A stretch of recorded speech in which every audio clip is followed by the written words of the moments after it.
दोस्तों, आपके मन में भी ये सवाल आया होगा कि आखिर पैसों को सरकार कैसे छपती है। तो चलिए आज के इस वीडियो में हम ये बात करते हैं, ये सरकार कैसे इतने सारे नोटों को छापती है।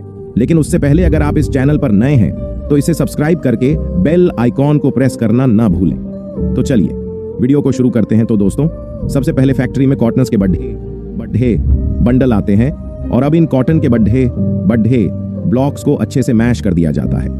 प्रॉपर मैच होने के बाद उस कॉटन को पहले पेपर और पानी के बहुत बड़े ड्रम्स में फेंका जाता है ताकि इनसे बनने वाले नोटों में जाना जाए, उसकी सरबयार एच जाए। अब उसमें से सारे पानी को निकालने के बाद उसे एक मशीन में डाला जाता है जो कि उस सारे मिक्सचर को दबा दबा कर पेपर बना देता है। अब दोस्तों, आपने देखा होगा कि इंडियन करेंसी पर गांधी जी का वाटरमार्क होता है और यही वाटरमार्क करेंसी को बनाने में सबसे पहले लगाया जाता है। अब एक तरफ मशीन में वाटरमार्क पेपर पर चढ़ता है और दूसरी तरफ वही पेपर का बड्डी सा रोल बनता रहता है।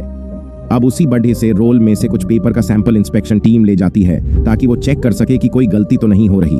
अब उस बड्ढे से मदर रोल को 3 रोल्स में कटिंग कर लिया जाता है जिससे उन्हें आगे का प्रोसेसर चलती रहे। अब दोस्तों, आपने देखा होगा कि नोटों पर होलोग्राम लगी होती है जिसे हम तार भी कहते हैं, और ये हर नोट में अलग अलग रंग की होती है और ये होलोग्राम भी वाटरमार्क के बाद नोटों के ऊपर लगा दिया जाता है। अब इसके बाद पेपर का विजुअल इंस्पेक्शन होता है जो कि कंप्यूटर के जरिए किया जाता है और ये क्वालिटी इंस्पेक्टर अच्छे से चेक कर लेते हैं कि नोटों पर लगा वाटरमार्क और होलोग्राम ठीक है भी या नहीं। अब उसके बाद वो पेपर का रोल इस मशीन पर लाया जाता है जो कि छोटे छोटे टुकड़ों में काट देती है। अब इस प्रोसेस के बाद इन पेपर्स के रोल्स को प्रिंटिंग एरिया में भेज दिया जाता है। अब दोस्तों, प्रिंटिंग एरिया में जब रोल पहुंचाया जाता है तब वर्कर उन पेपर्स को उठाकर प्रिंटिंग मशीन में डालता रहता है और प्रिंटिंग मशीन एक एक करके पेपर को आगे भेजती रहती है। अब दोस्तों, प्रिंटिंग सेक्शन में भी नोट 3 तरह की प्रिंटिंग से होकर गुजरते हैं। अब जैसे कि पहले पेपर ऑफसेट प्रिंटिंग से होकर गुजरते हैं, जैसे कि ये देखिए, ये मशीन $50 का नोट छाप रही है और इसमें रेड और ग्रीन कलर यूज होते हैं और इसीलिए हम मशीन में भी रेड और ग्रीन कलर दोबारा डाले जाते हैं। अब इसके बाद क्वालिटी इंस्पेक्टर ये चेक करता है कि करेंसी पर लगा कलर कहीं ज्यादा डार्क या ज्यादा लाइट तो नहीं हो गया और इस प्रोसेस के बाद नोट जाते हैं। सिल्क स्क्रीन प्रिंटिंग में आप जैसे कि इस नोट पर 2000 लिखा है जो कि एक एंगल से अलग रंग का दिखता है और दूसरे एंगल से उसका कलर चेंज हो जाता है।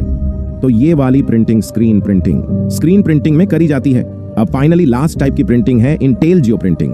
अब इस प्रिंटिंग में नोट के ऊपर टेक्सचर प्रिंट करे जाते हैं जिससे अगर आप नोट के ऊपर हाथ लगाते हो तो आपको पता चलता है कि कुछ लिखा गया है और उस तरह के टेक्सचर प्रिंटिंग में लगाए जाते हैं।